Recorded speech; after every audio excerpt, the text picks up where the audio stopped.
Here with Concordia head men's basketball coach Ben Limback to preview the 2021-22 season, which is fast approaching as we record this. I think everyone was thankful to have at least a fairly normal season last year, considering the uncertainty that went into it. But just looking back at last season quick, what did you feel like were things that maybe you could build upon going into this year? Yeah, last year was a lot of uncertainty, as you mentioned. We didn't know how many games or what games we were going to be able to play, but truly thankful that we were able to play our full schedule conference-wise and get a lot of those games in, and I think that always prepares that team for the next year. And you got young guys and even the starters that are getting those valuable minutes and getting to see the GPAC and kind of that playoff run, and I think that's an important thing no matter what year it is. So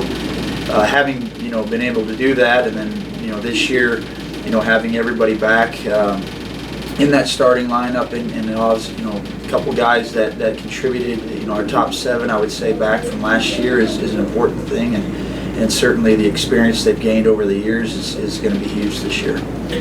Yeah, just expanding on that familiarity, what kind of dynamic has that created in practice when you have that experience returning? Yeah, no, it's been awesome. I think to have a group of guys where you don't have to show them how to set up each drill, or the expectations of how to be prepared for practices, or the mindset going into a weight workout. I mean, all that is stuff that I feel this group understands.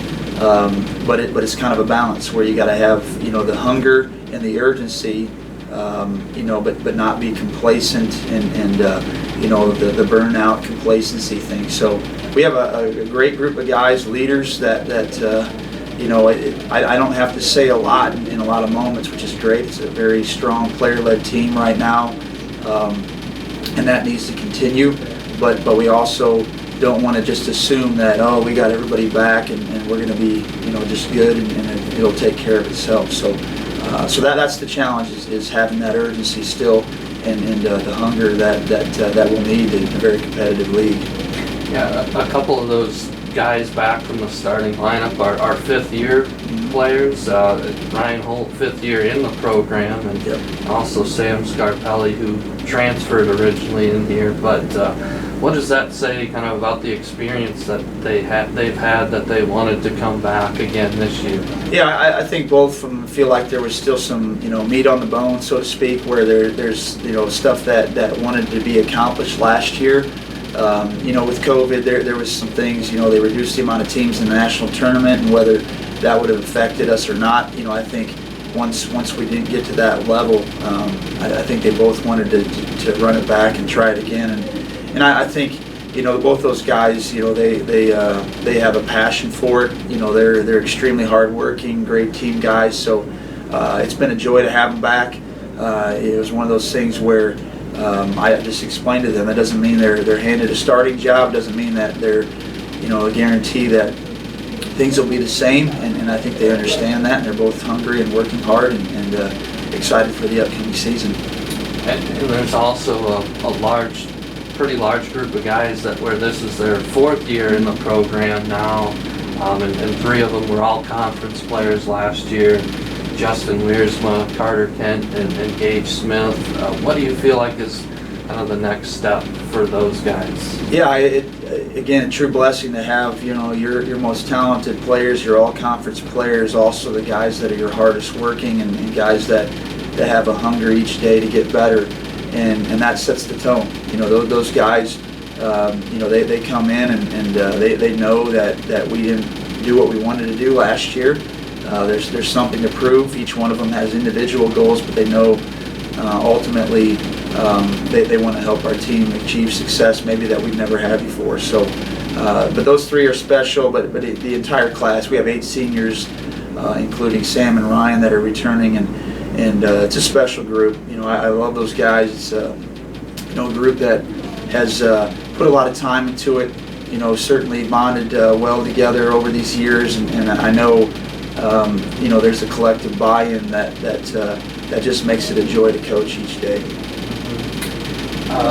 Because this team wasn't at national tournament last year, maybe that puts you a little bit more under the radar than you would have been, but I think seems to be a confidence within your program. But how does maybe that and not making it last year, that seems to light a fire under your guys? Is that kind of what you're sensing? Yeah, no, that's exactly right. I feel like, we know that we have some good things in place. I think the league will be very competitive as usual. There's other teams that return some guys from last year too, and so I think we might be under the radar, and I'm okay with that. I just, we talked yesterday in practice.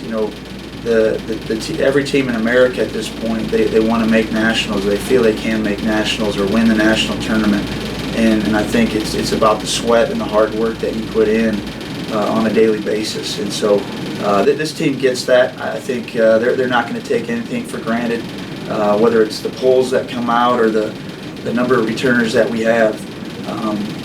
The work still has to be put in, and I think that's going to be our challenge this year, is the daily process of it.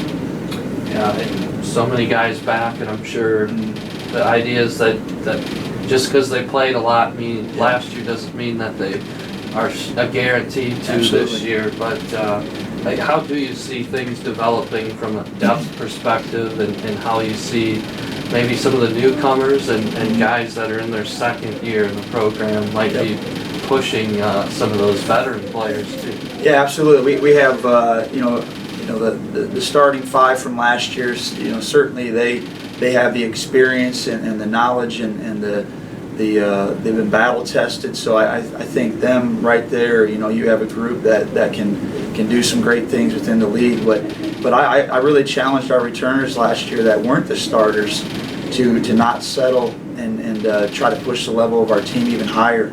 I've been very impressed this year with A.J. Watson. He stuck around this summer, put a lot of work in, and it's showing. Right now, he's doing some really good things in practice. Really pleased with what he's done. Noah Shutt, he's another guy we really challenged, at the end of last year, and he's a guy we expect big things out of as well. Clay here was a guy that started a few games and got valuable minutes. Another guy that we're depending on to maybe take an elevated role too. But and then we have some newcomers. I think this is a year that's challenging to be a newcomer because all over the country you have these super seniors, and so I think the incoming class all over the college basketball world, they have some challenges. So, but we have some guys that I think are hungry. We have a couple transfers, Garrett Seagren, that I think has a chance to be real special as he adjusts and gets acclimated to our style of play. Tristan Smith, Gage Smith's brother.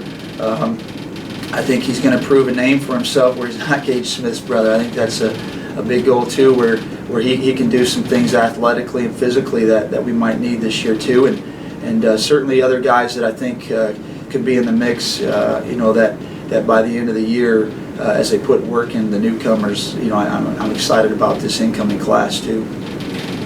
As you said, around the GPAC and around the country, there's probably going to be those super seniors or COVID seniors, however you want to term that. But what do you think that's going to do to the overall level of play with I'm sure other teams, like you said, in the conference are going to have that too.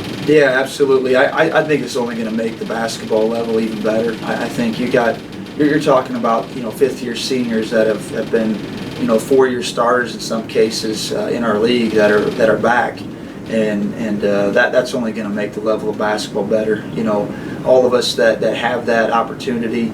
You don't want to assume that you're a year older, right? Like I'm a coach, I'm a year older. That doesn't make me a better coach necessarily. I still got to put the work in and learn and develop myself too. And I think that's got to be the mindset. But certainly the league as a whole is going to be. You got some teams that are very experienced, and not the year in basketball especially to have a young team. I mean, I feel like this is the year where there's going to be a lot of experience, which will lead to a lot of high-level basketball. More normal in terms of a regular season schedule too. I think with being able to hopefully have a trip to Florida, Yep. and then CIT in Seward after not having CIT at all last year. Yep. How much is everyone kind of looking forward to having some of those experiences again, and maybe having some bigger crowds too in gyms? Yeah, I think all of us. I hope the community and parents and all of the fans and stuff too are looking forward to what we hope is more of a normal year.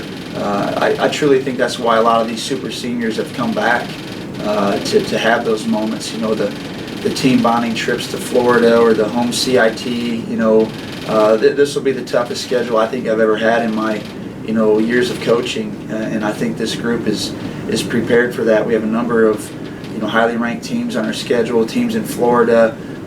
Obviously, our non-conference, there's going to be some challenges too, and so I'm really excited. I feel like we'll be battle tested right away with some opponents, and have a chance to play within a very tough GPAC. And I think if you're a competitor, I think you're looking forward to those moments, and certainly playing outside of our region is a big part of that. Mm-hmm. Well, and last year was the first year that NAI went back to one division. I'm sure you kept an eye on what went down in Kansas City. I know some GPAC teams had some success from a national tournament perspective. What have you noticed about maybe what it takes to make a run with the way the NAI is set up now? Yeah, absolutely. We did have some teams that made it to the Kansas City level, and from our league and even the Division II, if we go back to the old Division II teams. So I think really once you lace them up and we all put our shorts on and jerseys on the same way,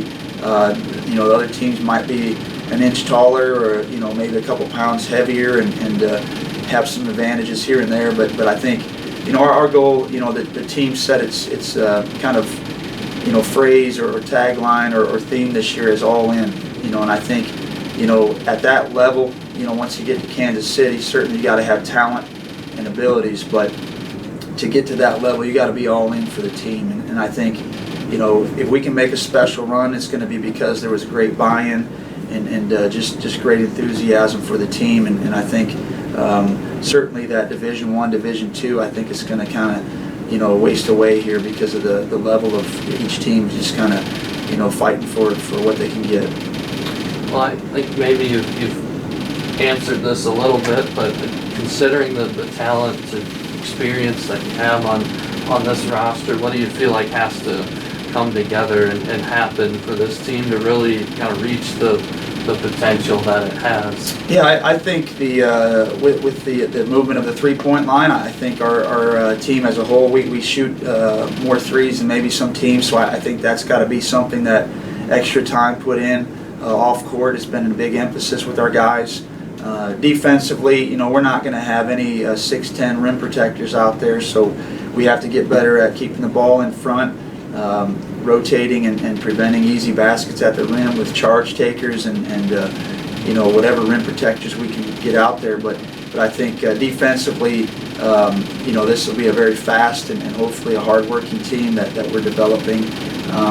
But then again, offensively, if we can share the ball and understand how to make the simple plays, this team's pretty fun to watch and coach.